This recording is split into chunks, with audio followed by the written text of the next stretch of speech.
I owe you an explanation for what happened earlier. You should know that something happened to me at the tower before you came along. You spoke to Petra, did you not? She told you I saved her from a demon.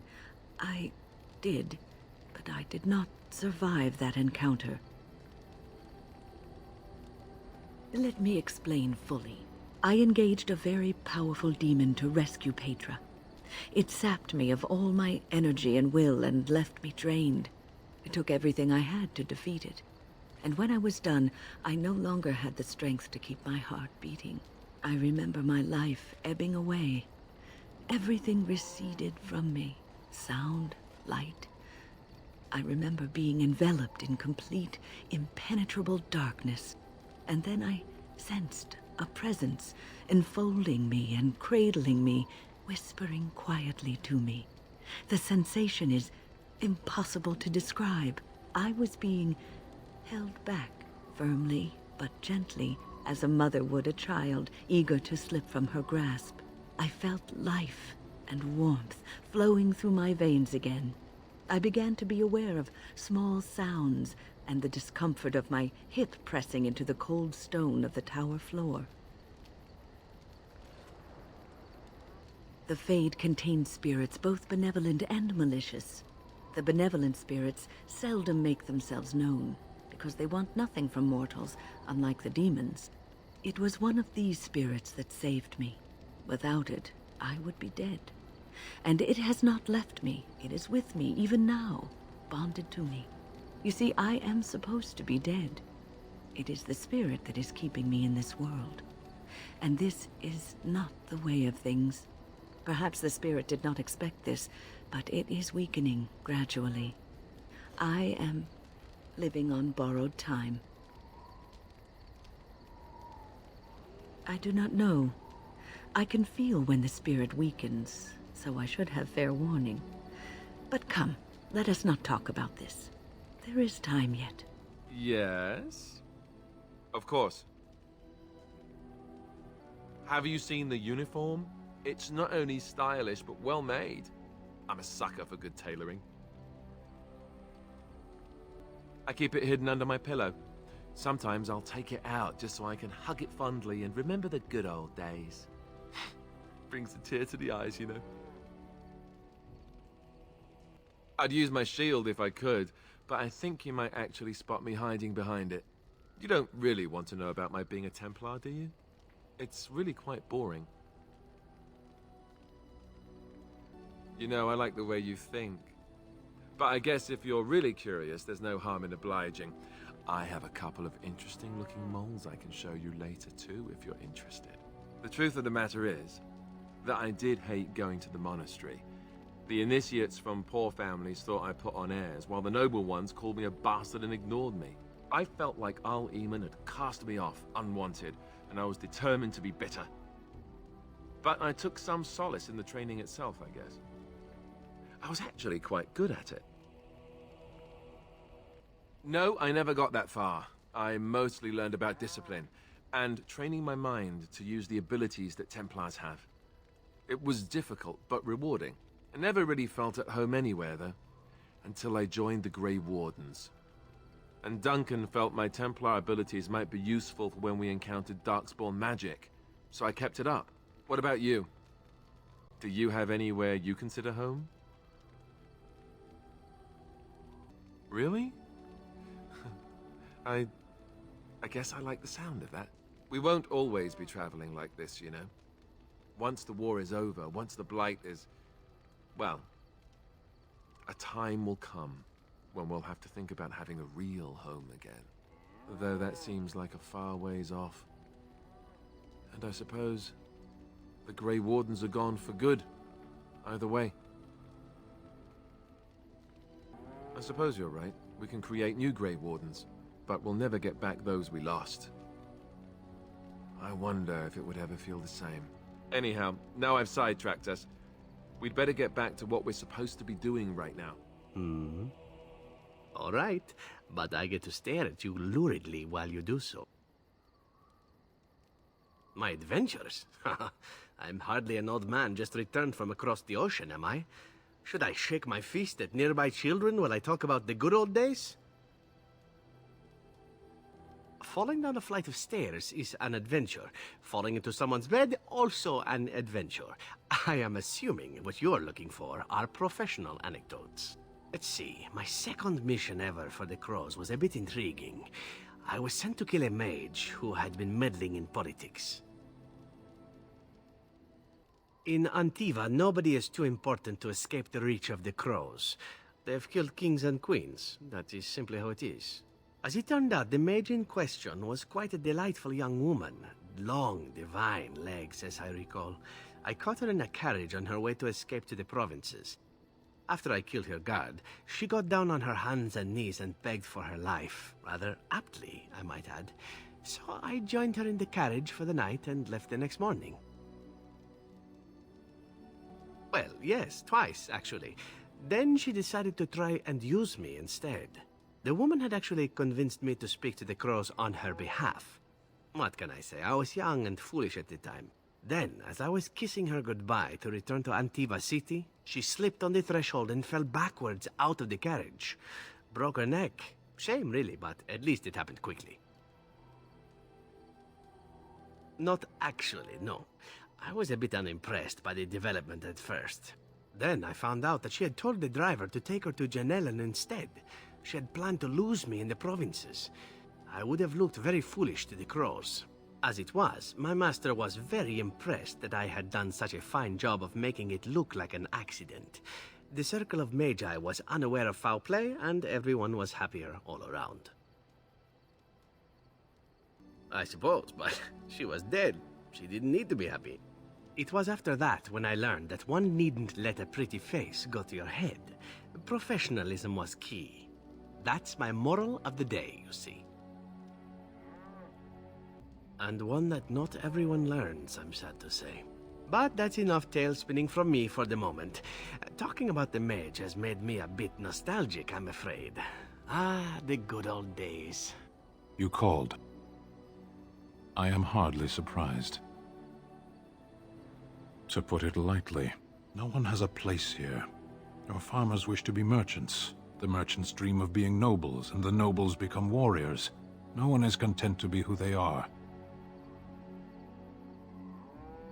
What does that accomplish? The farmer who buys a shop is never a merchant. He is always a farmer turned merchant. He carries his old life with him as a turtle carries its shell. Does it? It's also his weakness. If he stumbles and falls over, it pins him on his back. It is better to armor yourself with no more than what you need. One life, one duty. You can learn to find it in doing your duty, in serving your people. There is no need to search for it. Shall we move on? There is interesting food here. You have a thing. It doesn't have a word in the Kunari tongue. Little baked things like bread, but sweet and crumbly.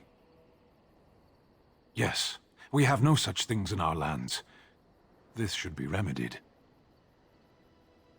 Perhaps. It's strange to be in a crowd and hear a language that is not your own, to see faces that are and aren't like yours. I miss the smells of Saharon, tea and incense and the sea. Ferelden smells of wet dogs. True. I was trying to forget that part. Shall we move on? I lied to you, you know, about why I left Orlais. I didn't feel like talking about it then, what happened to me. Maybe it will affect us, maybe not, but you should know. I came to Ferelden and the Chantry because I was being hunted in Orlais. I was framed, betrayed by someone I thought I knew and could trust. Marjolaine. She was my mentor and friend.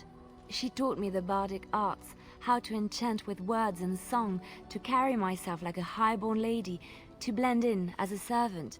The skills I learned, I used to serve her, my bard master, because I loved her, and because I enjoyed what I did. You can say it was my fault. There was a man I was sent to kill. I was to bring Marjolaine everything he carried. I don't know who this man was. She gave me a name and a description, and I hunted him down.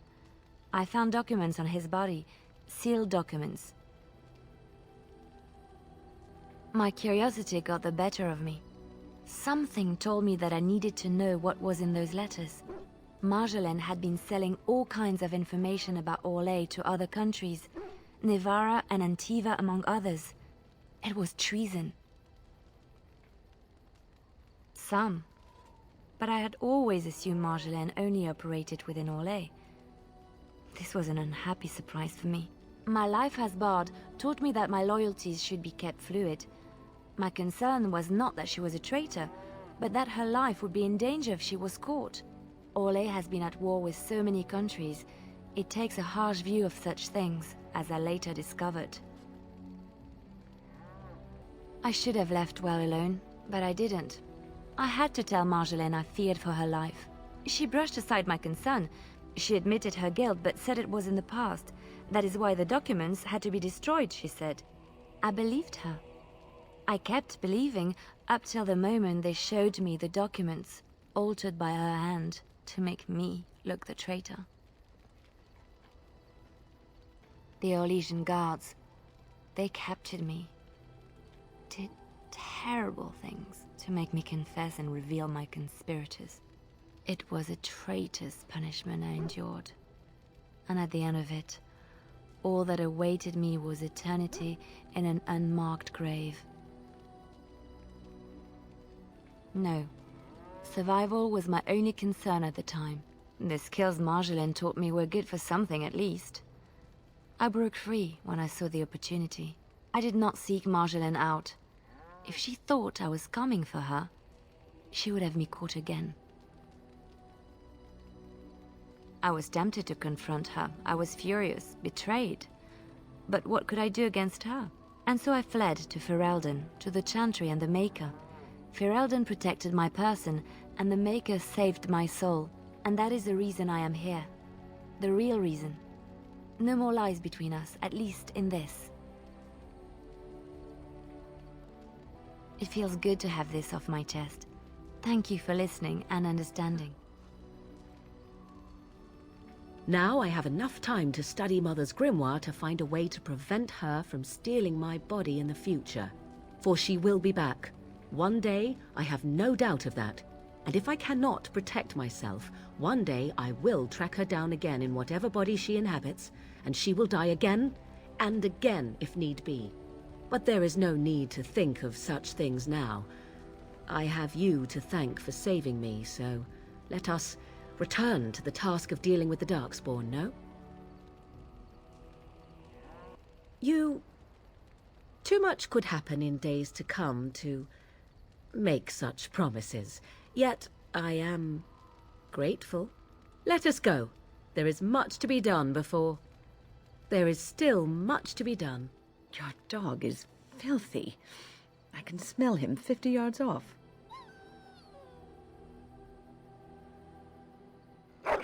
That may be so, but all the same, I would like your permission to bathe him. No, that's not what magic is used for.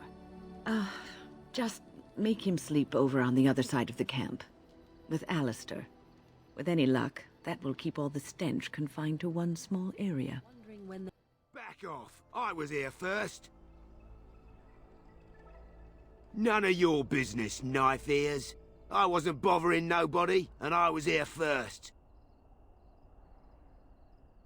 They're mine!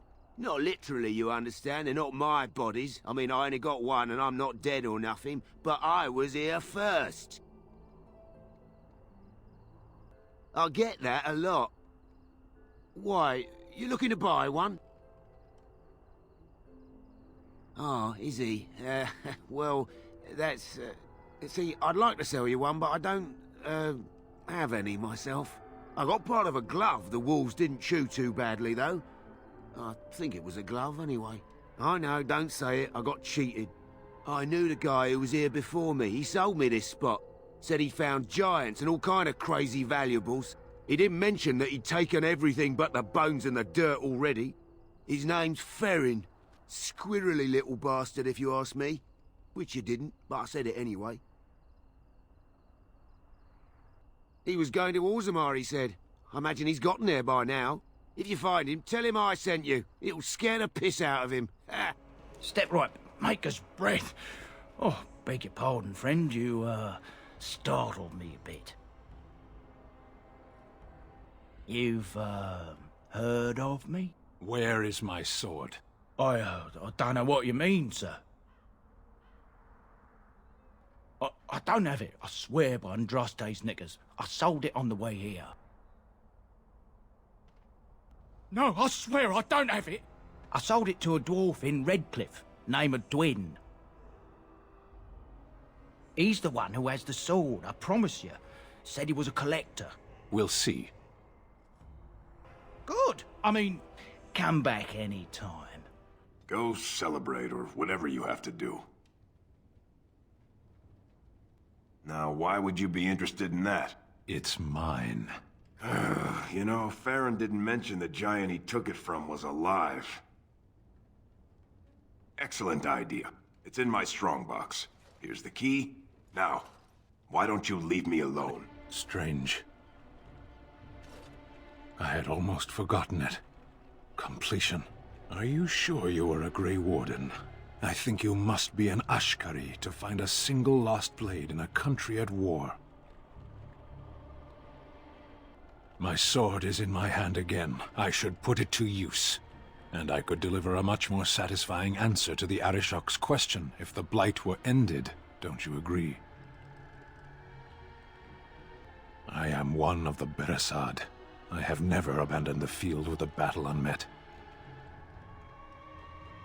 Yes, it isn't every Grey Warden who has her own Beresad. I will see you reach the Archdemon. Lead the way. You'll have to forgive me if I seem a bit nervous. Not many people travelling in this part of Ferelden. Of course, that's part of my problem, isn't it?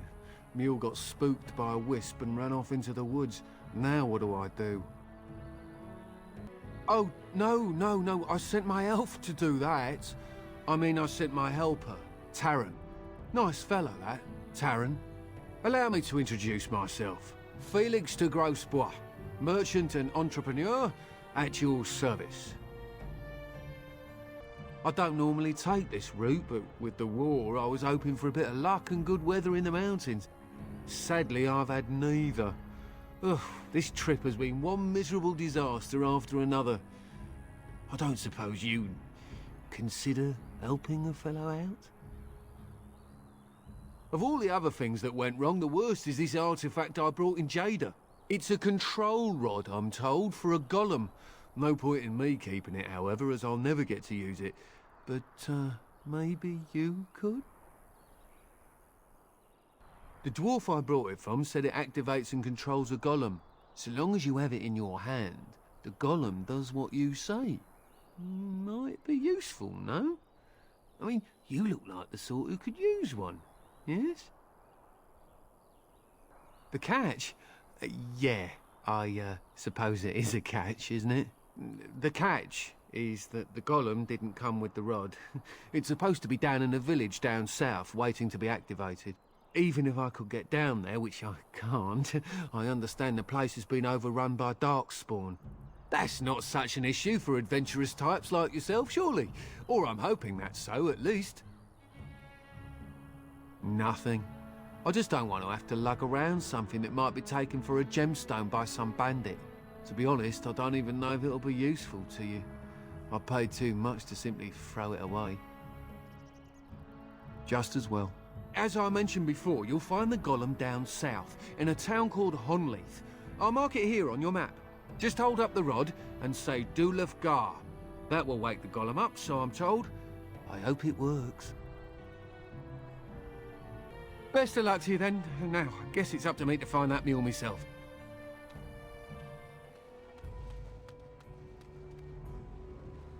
Spawn, hey?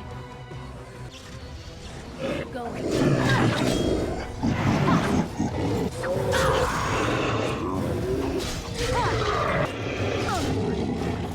That's all of them.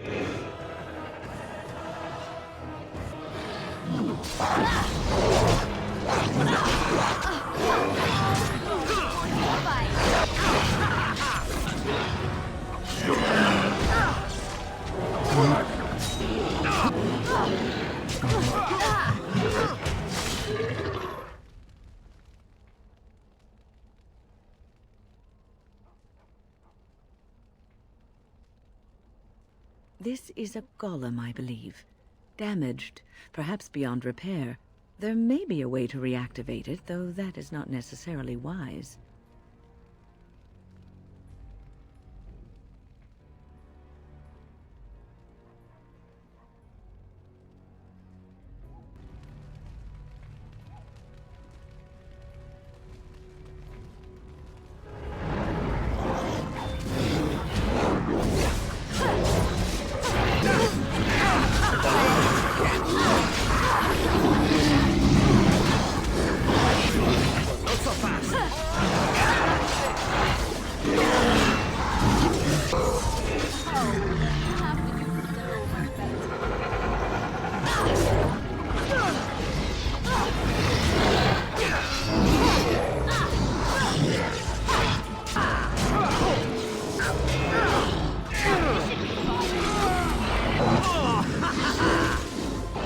By the Maker, we're saved! You weren't sent by the ban, were you? To save us? So we could have just starved down here? The ban gave up on us? I suppose I should be grateful that someone came at all, then. Thank you. But if you weren't sent by someone, why are you here? If you don't mind me asking. The statue outside? Why would... Oh, I think I see. You bought the control rod, didn't you? You came here looking for shale.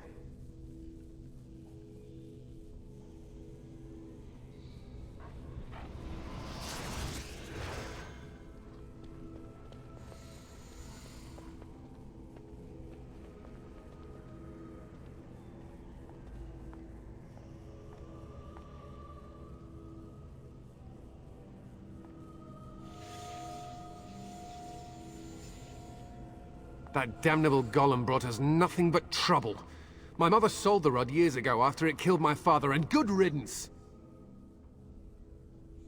My father's name was Wilhelm, mage to the Isles of Redcliffe and a hero in the war against Orlais, and what did he get? One day, my mother found him outside the tower, with so many broken bones she could barely recognize him, and shale standing over him just like it is now. My father deserved better than that. But if you really want to wake Shale up, well, it's yours now. My mother might have passed along the wrong command phrase when she sold the rod. She said she never wanted to see Shale active again. Look, I'll tell you the command phrase, but I'll need your help first. I know you already saved my life, and I'm grateful, but my daughter is inside the laboratory. She was afraid and ran too far in before I could stop her. I don't know how she made it past my father's defenses. One of the men tried to go after her. He was killed, but you could find her, couldn't you? There are defenses my father put down here to keep strangers out. I knew about the barrier, I had the key for that, but the rest of it, well, we never came down here. Ever. I don't, it's true. I'm terrified that something's happened to her and she's lying in there, injured. I can't leave here until I know for certain. Surely you can understand that. You will? Thank the Maker! My father's laboratory is just past the next area, I think. She has to be there.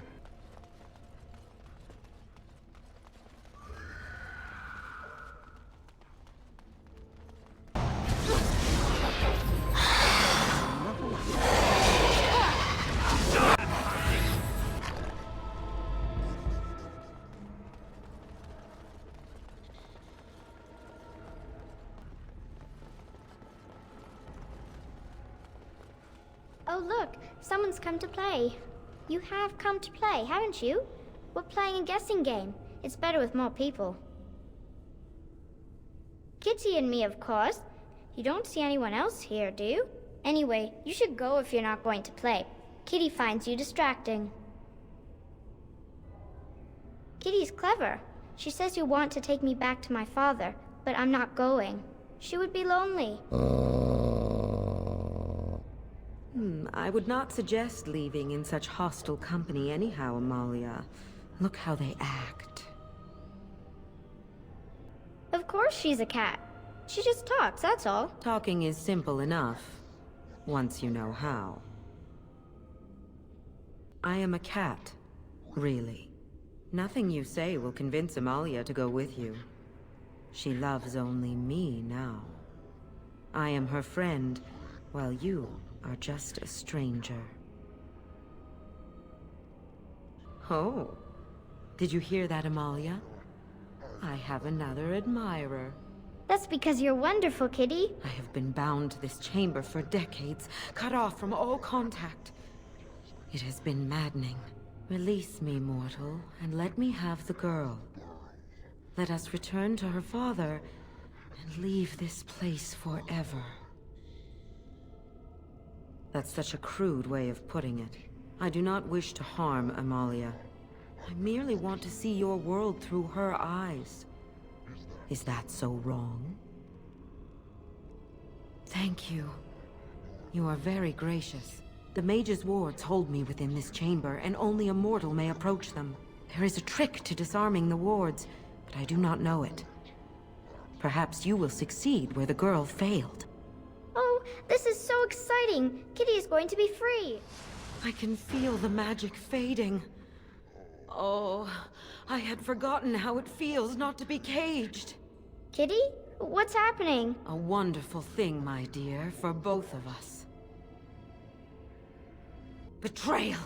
You will not take the girl. She is mine! Kitty! You're scaring me! I won't let you inside me! I won't!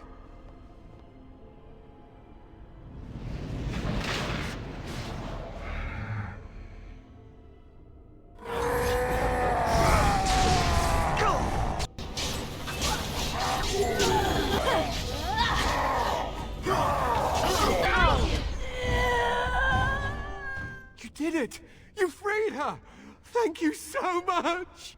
I'm sorry I ran away, Daddy. I was so scared. It's all right, Butterfly. You're safe now. All the bad creatures are gone. The phrase to activate Shale is Dulan Han. If you still want that bloody thing. I wouldn't if I were you. Now we should go, and quickly. Thank you again. We owe you our lives.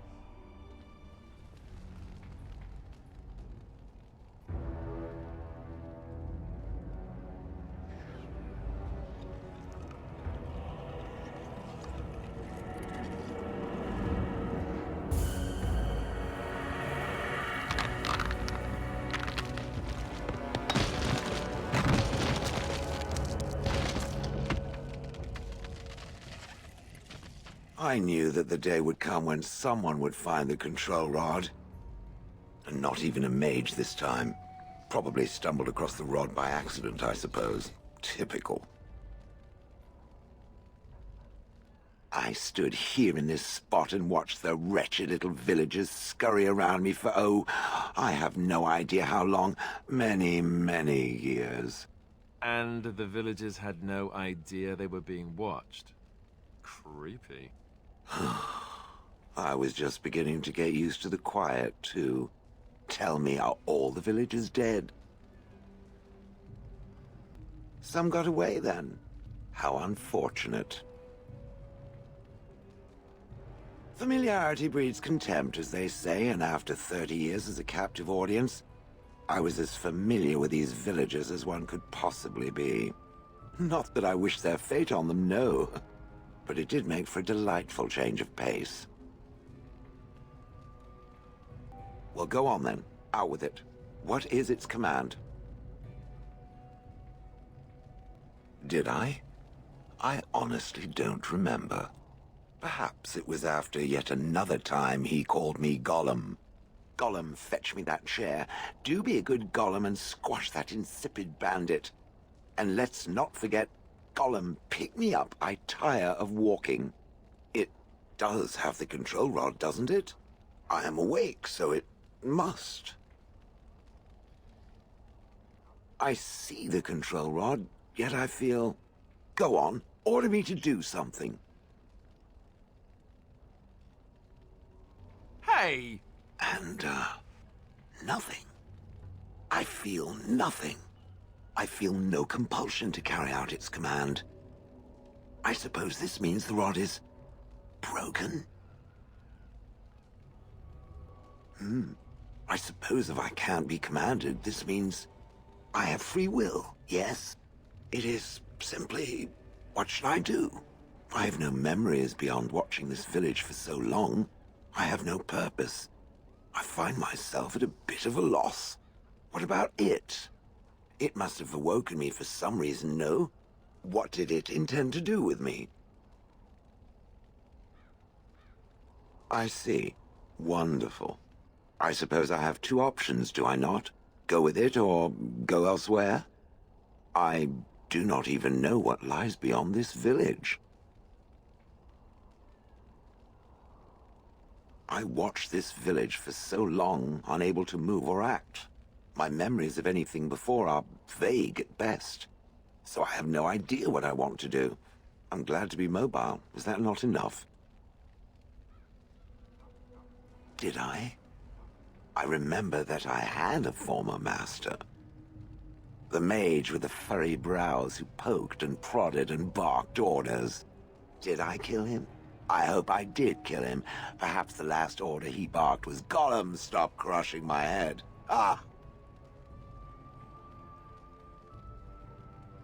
Thankfully, I imagine that possessing a useless control rod will make it far less inclined to treat me similarly.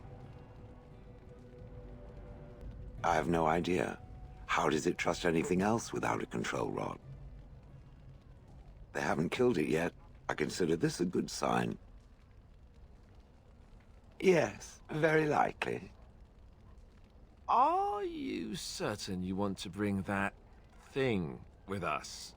It could be dangerous and large. Good point. Better it than me, anyhow. I will follow it about then.